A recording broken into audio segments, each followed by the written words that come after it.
Times now has accessed the entire judgment where DMK Minister K Ponmudy has been given 3 years in prison in disproportionate assets case.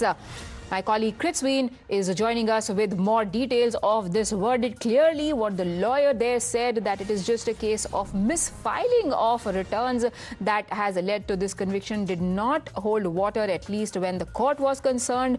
The court has said that there was overwhelming evidence that suggested that DMK Minister K Ponmudy was indeed guilty in this case of disproportionate assets, and he has been sentenced to 3 years in prison alongside with 50 lakh rupee fine on him and his wife. Judgement, what other highlights can you get us through?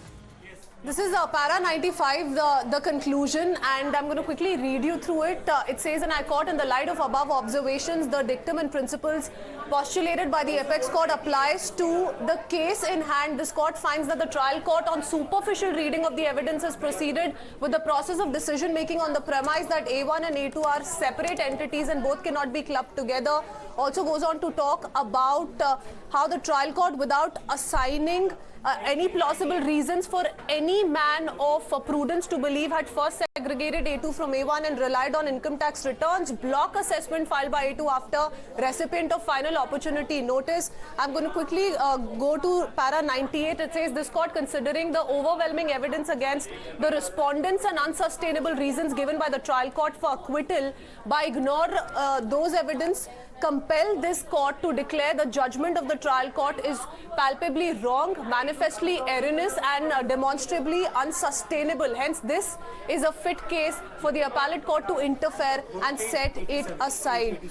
So this is the operative part. Let me also quickly take you through page 87. Now, Priya, if you can just be a little patient with me here. This is 85. Let me quickly go across to 87.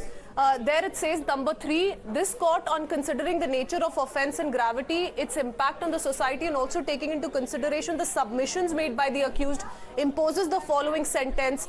1, it says, Ponmudy is sentenced to undergo simple imprisonment for 3 years, to pay a fine of 50 lakh rupees. In default of payment of fine, to undergo 6 months simple imprisonment for the offence under section 13(1)(e) of Prevention of Corruption Act 1988. 2, accused to Vaishal Kashi is sentenced to undergo simple imprisonment for 3 years. Another, the same, punishment for his wife as well, in default of payment of fine, to undergo 6 months simple imprisonment.